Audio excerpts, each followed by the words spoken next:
Hello, Mason Storm here. On today's episode I'm going to be making some honey milk bread. I wanted to have a delicate bread that I could use in other projects such as making melon bread. So this is what I came up with. Stay tuned to see how it's done. For our ingredients I have 1 teaspoon of salt, 2 1/4 teaspoons of yeast, 1/2 cup of water, 1/2 cup of milk, 1/4 cup of butter, 1/2 cup of honey, 1 cup of pastry flour, and 2 3/4 cups of all-purpose flour, and an egg. To begin with, I'm going to propagate my yeast. So I just add it to the water, kind of give it a little bit of a stir, see how it's doing, make sure it kind of does its own little thing. And then I'm going to beat the egg. So just have the egg in the bowl and the fork, and easily done. And then we can move on and get out our mixing bowl, and then we're going to proceed to add in our flours. So we'll add in our heavy flour, all-purpose flour, and our pastry flour. Then we'll throw in our salt, our milk, our yeast and water mixture, making sure we get all of that out of there because we want all that yeast in there so we get the most rising potential. And of course our honey. A spatula works great for getting honey out of a bowl. At least that's the trick I like to use. Then we add in our butter and our egg, and then we can start the mixing process.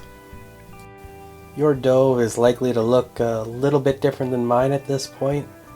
I only had 2 cups of the all-purpose flour instead of the 2 3/4 as I suggested in the beginning.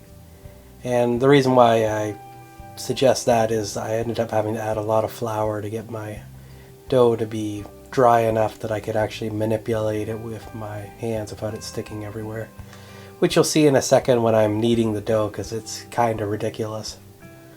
A nice clean countertop, and I'm going to throw down some flour. That way it doesn't stick as bad. Anytime you're working with a really sticky dough and you can just feel it when you're mixing it, and it is just like really sticky, always put down some flour. It'll make your life a lot easier. That way it doesn't just stick to your table and you gotta get out the scraper just to do anything with it. And once we get it on the counter, we're gonna start kneading it. Now I've accelerated the footage here quite a bit, but when it's really sticky, you just keep adding flour and just knead away. But like I said before, increasing the amount of flour in the recipe to begin with probably makes this quite a bit easier. And I think a lot of really good recipes, they go a little bit short on the flour. That way you can really fine tune it when you're actually making your dough in particular. That way it's not ever crazy in one way or the other. If anything, you're probably better off having a little bit less flour than what you need and then adding more to it to try to fine tune it into that perfect level of stickiness factor, or moisture content I should say. And once we're done mixing it and kneading it, which we're going to knead it for about 10 minutes or so, we're going to put it in a bowl with some oil on the bottom of it, and then cover it with a towel and throw it in the oven with the light bulb on, a nice warm place to let the dough rise. Let it rise for about an hour or so until it's kind of almost doubled in size. I ran into some issues with mine. It didn't rise as much as I thought it would. I was experimenting with a different yeast this time, and that could be what it was. Not entirely sure, but my end product was good, so I'll show the process anyway.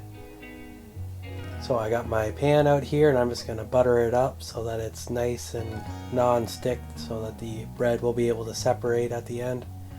This pan is too big. I should have used one half the size of this. Should have used a regular loaf pan, and I'm sure this would have turned out a little bit better, but I wanted to have like almost like that biscuity consistency ball type of thing, and you know, it looked to me as if it was the right size, but once I started putting the bread in it, it was not quite right.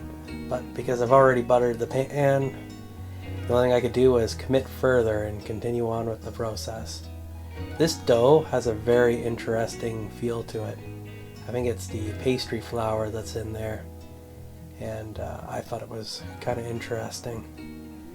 And surprisingly enough, it really rose when I put it in the oven, which was a good thing because I was worried I was going to have to shell this whole project and try again, but Ended up tasting pretty good, and it didn't rise in the oven. It didn't rise, well, I guess in the first trip in the oven, in the proofing stage, it didn't rise as much as I thought, but maybe it just needed a little bit more time or a little bit more heat. Either way, once we have that all in the pan, we're going to throw it in the oven. Oh wait, before we do that, we should probably do an egg wash. That way we get a nice golden brown consistency on the top of the bread. So we'll do that quick. So we just have an egg in a bowl. We beat it with the fork with a little bit of water added to it, and then just brush it on the top of the bread, and that will give us a nice golden brown consistency. And we'll throw this in the oven, and we're going to cook it at 350 degrees till we get that nice golden brown on the top. So probably between 20 and 30 minutes, I would estimate. And here we have the final product now that it is done. As you can see where I just put the balls of dough in the pan, it kind of gives nice separation lines. And to get that nice fancy one I had at the start, I just cut one of the bigger ones down. So it's definitely better to make this in a standard issue loaf pan, just because the amount of dough was not enough for this larger pan. And it probably would have made more sense just to make little, like almost like biscuits out of it and cook it that way, than to try to cover the bottom pan flat like I did. But give it a whirl, give it a try. I think it turns out pretty good. If you make honey milk bread, let me know what you do for yours. And if you like my content, like to see more of it, please like and subscribe. And until next time, stay awesome.